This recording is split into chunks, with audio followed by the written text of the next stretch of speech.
as an entrepreneur, you have to decide how you want to work. Do you want to work on your client site regularly? Do you want to work at home behind your computer and never look at your client? You know, do you want some people that you interact with an hour here, an hour there, or do you want to spend days, you know, working on clients? So that's a big question you have to answer for yourself, because you can do any of them. But how do you want to work? And you have that freedom to be able to choose that. And then you go out and look for people that buy that way. They want to buy, you know, they want you sitting in their office one day a week. Or they don't want to ever see you, they just want you to finish their stuff. You know. Procurement for, say, my company to get into the government is a nightmare. I mean, I'd have to hire somebody. Exactly. I'd have to hire a full-time person just to look for these jobs and places, and so. Would you hire me? So, yeah, well, that's what I'm saying. Are you talking about teaching people like me how to do that? Or I'm not quite sure if it's for people that want to be in procurement, you know, like, and buy for the DOD, or is it for businesses that want to buy into? When I was commander of what they call Mission Support Squadron in the Air Force, Education Center was part of my responsibility. And when I went in, one of the things they did was, basically some things I've heard you saying, there's a need for this course and let's do this course. I couldn't tell whether you were trying to target like all of the Department of Defense, just the Army, or just the military personnel in Korea. But once you figure that out, who you want the target audience to be, many of those surveys, much of that survey data has already been done by education centers and so forth. So you can contact education centers and say, what is the interest for having a course on Procurement 101 in government contracting? And they will be able to tell you, because they send surveys out all the time. And then because procurement is such a large area that you've been associated with, I would suggest in doing your lesson plan outline is identify those major areas that if you didn't know a thing about procurement and had 2 months or whatever, 3 months to learn about it, what are those things that you would want to whet appetites with so that folks would say, this is for me, I want more, or I don't ever want to see this stuff again, whatever those particular areas are, because procurement is too huge to just throw into a course.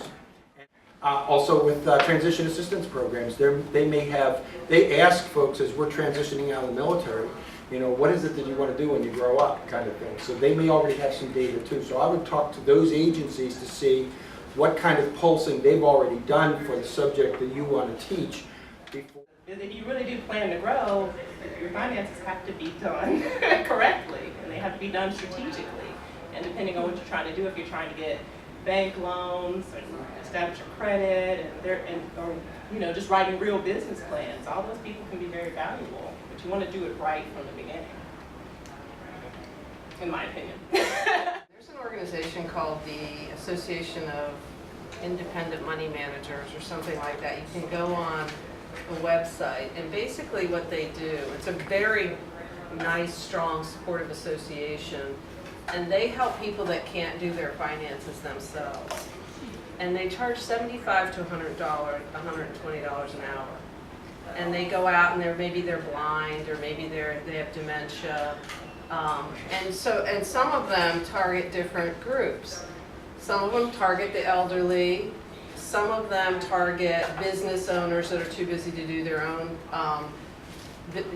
pay their bills, do their taxes. And some of them target athletes that are just too busy, or don't have, they're not big enough to have an agent, but they need help. So this whole organization provides an enormous amount of support, but yet you're really an independent, you're self-employed, and you're responsible for building up your own clientele, but it would utilize your tax and accounting background, and then they train you on all of the systems, and then you buy into their liability insurance too. It's actually a really good program. It's called the Association of Independent Money Managers, or something like, I think if you Google independent money managers, don't confuse it with people like Merrill Lynch. These are not financial advisors. These are independent money managers dealing with individuals, bill paying and tax preparations and things like that. And you can take on as many clients as you want or not, depending on how hard you want to work, but believe me, the minimum is $75 an hour. When you're dealing with people's financials, a lot of people in that field get their business by reference because if I was your client and I'm a business owner, I'm so sensitive to everything being done, people touching my money. And so I'm more likely to reach out to one of my colleagues and say, hey, I'm looking for an accountant or a CPA or whatever, and get referrals. So you get your initial business, however you get it, and then you leverage those relationships to expand your business. And that happens in a lot of ways. It could be asking for referrals. It can be identifying people that you want to do business with and finding out who in your network knows those people and getting introductions. It could be, the cool marketing now is video testimonials, written testimonials. You got to show the world that you've done this great work with all these people and leveraging that in your marketing strategy.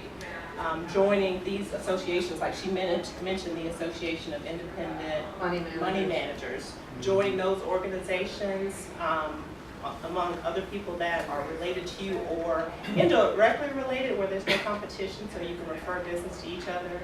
In the money world and accounting world, financials, it's very heavily word of mouth oriented. In terms of community organizations too, Rotary is a good organization and they're all over the country. In fact, they're all over the world. I went to a meeting in Kitzbühel, Austria years ago that was Rotary Group.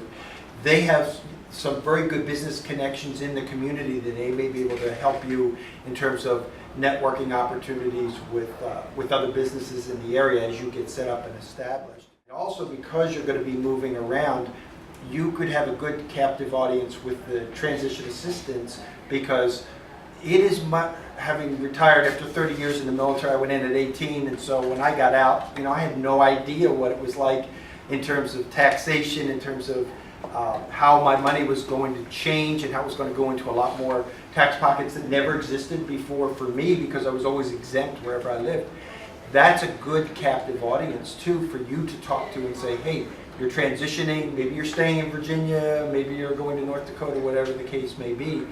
I wish I'd had someone do that with me when I was transitioning. Someone said, oh, I offer tax services. I'm like, I don't need that. And then the first year taxes hit and I almost had a heart attack. So it would have been very useful to have somebody come and do that. So you might want to consider that too with the transition, because you'll get not only service-disabled folks, but folks that are just separating, retiring, and so forth. And all the services have those programs. So wherever you go with your wife, there's going to be a program there that you should be able to tap into and say, hey, I offer these services.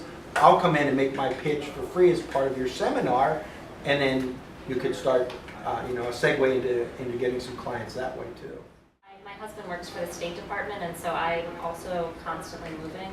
And there are a couple of Facebook groups, I can't remember exactly what they're called, but they're for spouses that are traveling with the government. And so it's a good way to grow your business that way. So you post that you're doing your accounting, your financial services for other people who are traveling and get that. And so they also don't have a local person that they can work with, and they're more likely to support other spouses that are also in the same boat.